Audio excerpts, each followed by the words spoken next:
32 days to go until Australia gets the chance to choose its next government. Do we get more of the same, or is it time to get the joint back on track, as the opposition leader would say? That is 32 days to go, 21 days until the very first votes are cast. 3 weeks away from early voting.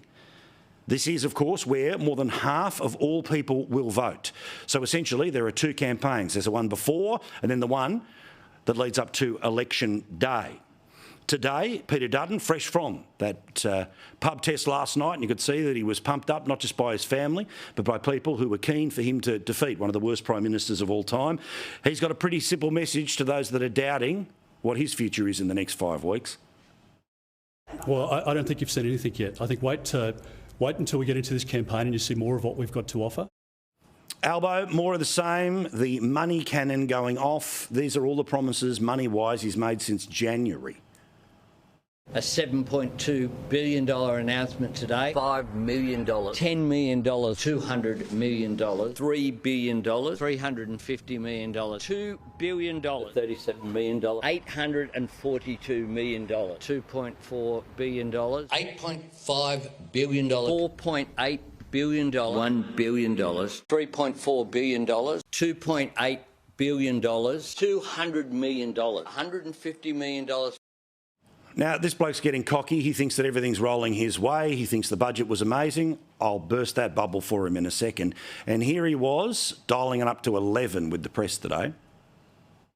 Seamless segue from global politics to the suburban rail loop. People will vote in an election. All right, longer version of State of the Race with a special guest with us tonight, Stephen Conroy, Michael Kroger. They won't hold back. No gloves, no politeness. They'll go as hard as possible. Team Red versus Team Blue a little bit later in the night. Now, I want to tell you something that's a bit of a behind the scenes about what took place last night. And again, I thank the opposition leader for being there. I thank all of those people for turning up. I thank everyone for watching. But I want to tell you a little bit about, as I say, the behind the scenes. Thank you again to the Comiskey family and the Eatons Hill Hotel. We love that venue and we love Queensland. You know, it's my spiritual home. I thought Peter Dutton did pretty well. Why? Because he wasn't getting the glaring faces of the people who hate him in the rest of the media. He was looking at people, including his family, who want him to do well. The Labor Party has failed our country over the last 3 years, reduced the fuel tax by 25 cents a litre. The Prime Minister at the moment won't tell you this, but the bulk billing rate in our country is at 77%. Harry will be embarrassed to hear me call him out, but Harry's just gone into his second year of apprenticeship as a carpenter. He's got a boost in his pay, which means he can start to pay some board at home as well. He's a good bloke, he really is. His father as well. All right, there was not much media coverage of what we did last night, and that's not me speaking from ego. It's just interesting because all of the media was there. In fact, there was, of course, the live blog, which is at Sky News. You would expect that. There was the focus on the joke about the sun. That was the angle that news.com.au took. But essentially, that was it. Now, again, did I expect it to become rolling coverage, lead news, the main thing they'd open Sunrise or the Today Show with? No. But all of the media organisations were at the pub last night. They were there, they saw what was taking place. And in actual fact, there was a little bit of push and shove from some of those media types.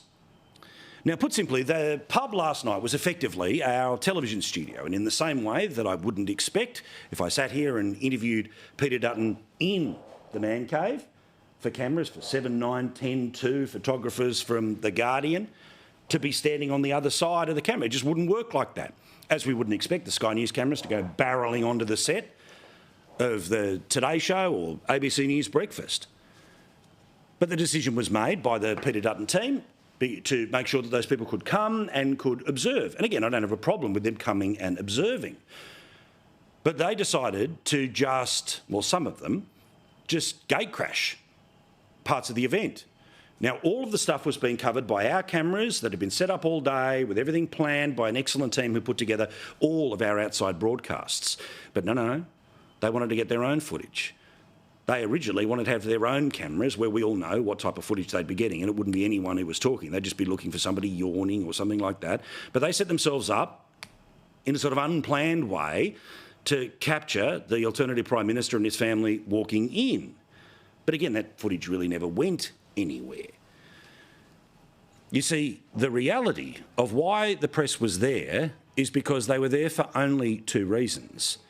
They wanted a protester or they wanted him to stuff up, neither of which took place. One, because Peter Dutton was on his game, and two, because we outsmarted the loons that have caused trouble in the past.